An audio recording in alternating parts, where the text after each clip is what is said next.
Ito po ang gusto ko sa mga INC. Kapakanan ng mga Pilipino ang iniisip. Hindi nakikipanig sa kung sino-sino mang Poncio Pilato na may ibang layunin. Gagamitin lang yan ng mga nasa kamara na nagpo-push ng impeachment complaint ni VP Sara na maging bida-bida sila. Siyempre, dagdag exposure din yan para sa kanila, para sa susunod na halalan. Libre, patalastas. Sige ho, subukan yung i-impeach si VP Sara. Lagot kayo sa mga INC sa susunod na eleksyon. Nagmamasid lang po ang mga yan. Uray anyaw, ubrain nyo, madiyo, maala, ti suporta, ti INC, nukasta, ti inubrayo. Duray ang sala-sala kayo, paabagatan, mapanamyanan. Apektado po kasi tayong lahat kapag nagkaroon ng kaguluhan dito sa ating bansa. Babagsak ang ekonomiya. Apektado din ang mapayapang pagsamba sa Panginoong Diyos ng mga INC.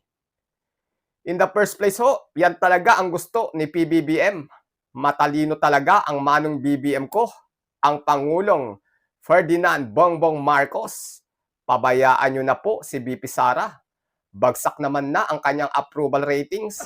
At ang nakakatawa, bagsak na rin ang ratings nila mismo sa Davao. Kakainin sila ng buhay ni Carlo Alexi Nograles sa Davao. Grabe ho, ang lakas ni Nograles ngayon. Nakita po nyo yung survey, yung huli? Idol, salute! Sige ho, tapusin mo na ang karir ng mga Duterte sa politika dyan sa Davao para mabawasan ang puwersa ng mga pro-China sa Pinas. Opo, hindi rin. Again, naimbag nga aldaw yung amin manin mga kabagis. Magandang araw ho, Luzon, Visayas at Mindanao. At sa lahat ng mga Pilipino sa buong mundo. Magandang araw ho. Maliban pa rin po sa mga barairong na mga Pilipinong pro-China. Ito na nga ho. After 2015 na rally ng INC against kay Leila de Lima, lalabas po ulit ang mga INC para ipakita na sila'y panig sa kapayapaan. Etong mga DDFs kasi, iba po ang mga pinapakalat. At ito namang maraming pro-admin vloggers natataranta na ho kung ano-ano na po ang pinagsasabi sa mga INC. Marami ding mga kamote sa mga ito. Ang bibigyan natin ngayon ng punto, komentaryo, kritisismo at reaksyon ay ang video po na galing sa Net25 sa programa nilang Saganang Mamamayan. Samahan niyo po ako at malaya ka pong ilabas ang iyong saloobin sa comment section sa ibaba. Bago ho tayo magpatuloy, hinihikayat ko po kayong i-like ang video na to para i-share pa po ni YouTube sa mga hindi pa po nakakapanood. At huwag nyo rin pong kakalimutang pindutin ang subscribe or follow button. On nyo na rin po ang notification bell at piliin ang all para mas madali kang ma-update sa mas marami ko pang dekalibreng videos sa hinaharap.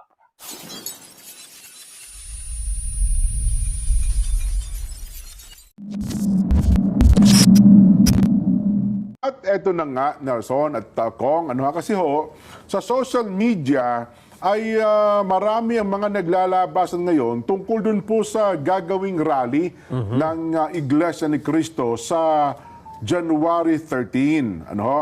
Gaya po ng inyong narinig, sapagkat ito, Kong at Nelson, ay gaya din po ng inyong alam, sinerkular na po sa lahat ng mga kapilya, sa lahat ng pagsamba, dito pong Miyerkules at Huwebes. Una po, ang dapat na maliwanagan natin, ang atin pong rallying gaganapin ay para po sa kapayapaan. Narinig po nyo ang sinabi? Ang pagkilos daw po ng INC ay para po sa kapayapaan. Ito'y ayon rin po sa suwestyon ni Pangulong Ferdinand Bongbong Marcos na wag nang i-impeach si VP Sara. Kasi ho, hindi na daw importante po yan. Totoo naman na mas marami pa dapat tayong pagtuunan ng pansin. Una na po dyan ang problema natin sa bansang China, sa pang-aagaw ng mga teritoryo natin na hitik sa likas na yaman. Bansang China pa rin ang makikinabang kung nagkawatak-watak na naman tayong mga Pilipino. Naku po, piyesta na naman ang People's Republic of China pag nagkataon.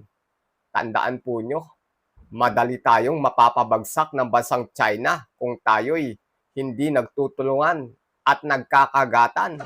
Pangalawa po, tulad ng mga nauna ko nang sinabi sa mga nauna kong mga videos, namamayagpag po ngayon ang bansang Pilipinas kung ang pag-uusapan ay ang mabilis na pag-angat ng ating ekonomiya. Ito'y ayon sa World Bank at IMF. Hindi ko na po dito ilalagay ang reference. Huwag po nating sanayin ang mga DDFs na maging spoon feeding sa information. Turuan natin sila na sila mismo ang mag-research. Para po sa kapayapaan, para po sa peace. Meron kasing lumabas sa social media na para bagang nakalagay INC rally, tapos nakalagay doon, against injustice. Wala po kaming ganon. No? Hindi po totoo yun. Wala pong ganong usapin ukol sa rally ng Iglesia ni Cristo. Gawain po yan ng mga DDFs vloggers. Gagawan po nila ng clickbait ang kanilang thumbnail at title. Siyempre ho, more click, more money, more engagement, more money pa rin ho. Siyempre, kahit mali na ho ang paraan, wala na pong pakialam. Dito po sa Metro Manila, ang narinig nyo rin po sa circular, gaganapin po at magkikita-kita tayo dyan po sa Liwasang Bonifacio sa Maynila. No? Liwasang Bonifacio sa Maynila. Meron kasing iba kong mukhang nililigaw yung ating mga kapatid. Kaysa sa ganito, kaysa sa ganyan. Wag po, magbatay po kayo doon sa narinig po yung circular. Ano ha? At pangalawa, dito po sa palatuntunang saganang mamamayan. Wag ho kasi kayong saan kasi kayo nakikinig at saka nanonood. Sa mga post ng kung sino-sino. Opo.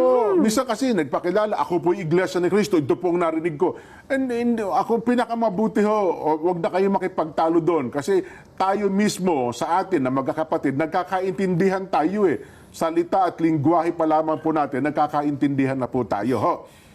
Wag na rin ho kayo makipagtalo kasi kapag nakipagtalo pa po kayo, hahaba ang thread, kung sino-sino na sumasangkot ng usapan, ang totoo, meron dyan na talaga, ang iba, binamali para magkaroon po ng maraming engagement. At kada engagement, alam nyo na, ang kapalit po nun ay pagkita ng may-ari ng account. Di ba, Nelson? Yun po siguro dapat nating tandaan. Mag-focus po kayo sa narinig po nyo sa circular at dito po sa palatuntunang saganang mamamayan. Ayan. Yung mga kapatid na iba ho, para bagang minsan kino-question pa kami ni Nelson sana po maintindihan ninyo yung ibig namin sabihin. Kung ipinahayag na sa mga pagtitipon, di alam na. Yun na nga po, Kong. Ang bilin nga sa kagabi, gaya din po Baka ng yung mga inyong alam. nagtatanong, hindi naman kapatid. Meron po kasing iba, Kong, nagpapakilala. Sa social media, mahirap talagang isek kung totoo o hindi totoo eh. Pag sinabi niya, ako po Iglesia ni Cristo, ganito po narinig ko, pero minamali niya. Hindi Iglesia yun. Ayun na nga po, Kong. Tayo nagkakaintindihan tayo ng ganun. Pagka po sinabi niya na INC siya, pero mali po yung kanyang binibigay na impormasyon, nagkukunwa lang na Iglesia yun. Yun na nga po. Kasi malinaw na malinaw yung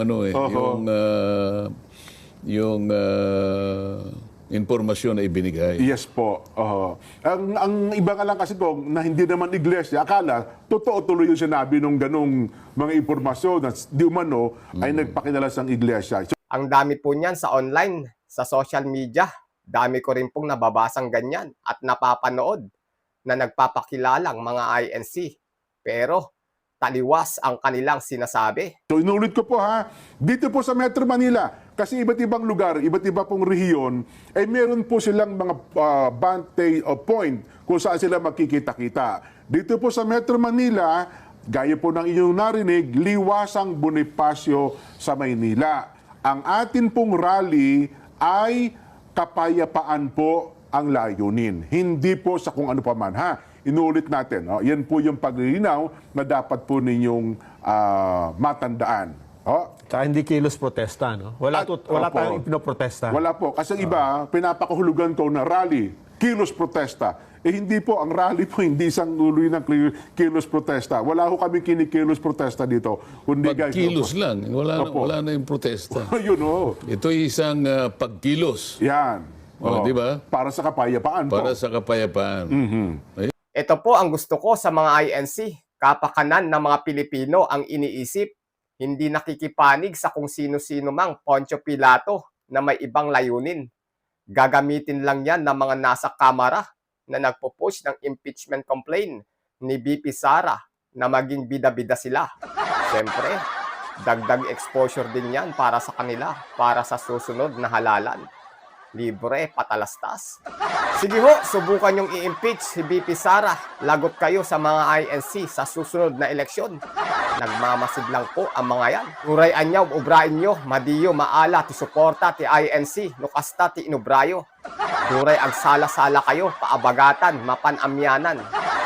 Apektado po kasi tayong lahat kapag nagkaroon ng kaguluhan dito sa ating bansa. Babagsak ang ekonomiya. Apektado din ang mapayapang pagsamba sa Panginoong Diyos ng mga INC. In the first place ho, yan talaga ang gusto ni PBBM. Matalino talaga ang manong BBM ko, ang Pangulong Ferdinand Bongbong Marcos. Pabayaan nyo na po si BP Sara. Bagsak naman na ang kanyang approval ratings. At ang nakakatawa, bagsak na rin ang ratings nila mismo sa Davao. Kakainin sila ng buhay ni Carlo Alexi Nograles sa Davao. Grabe ho, ang lakas ni Nograles ngayon. Nakita po nyo yung survey, yung huli? Idol, salute!